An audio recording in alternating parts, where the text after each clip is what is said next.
के हुन्छ जब तिमीलाई स्पेसल बनाउने कुरा नै तिमीलाई सबैले हेट गर्ने रिजन बन्छ? के हुन्छ जब तिम्रो आफ्नै फ्यामिलीले तिमीलाई मोन्स्टर भन्छ? चोपर डिफ्रेन्ट जन्मियो, ब्लू नोज भएको रेनडियर, र यही कारणले उसको झुन्डले उसलाई रिजेक्ट गर्यो। एउटा बेबी रेनडियर स्नोमा एक्लै, सिर्फ नोजको कलर डिफ्रेन्ट भएर, तर ऊ बाँच्यो। अनि उसले डेभिल फ्रुट खायो, ह्युमन फ्रुट। उसले सोच्यो मेबी अब कोहीले उसलाई एक्सेप्ट गर्छ, कोहीले उसलाई चाहन्छ। तर ऊ ह्युमनको लागि ह्युमन इनफ थिएन र रेनडियरको लागि रेनडियर इनफ पनि थिएन। आफ्नो झुन्डमा जाँदा उनीहरूले चोपरलाई अट्याक गरेन्, मोन्स्टर भनेर भगाए।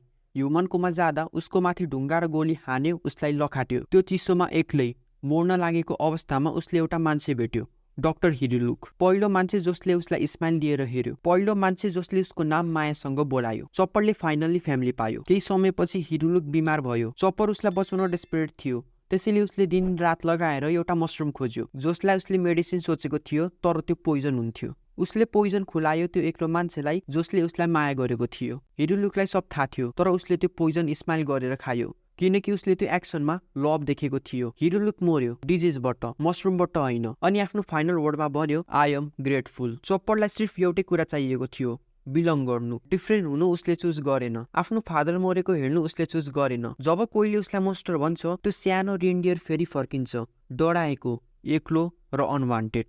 तर जब क्रूले उसलाई ग्रेट डक्टर भन्छ, जब लुफीले नाकामा भन्छ, प्रुफ हो कि मोन्स्टर हुँदैन, सिर्फ त्यो मान्छे हुन्छन् जसले माया अझै भेटेको छैन।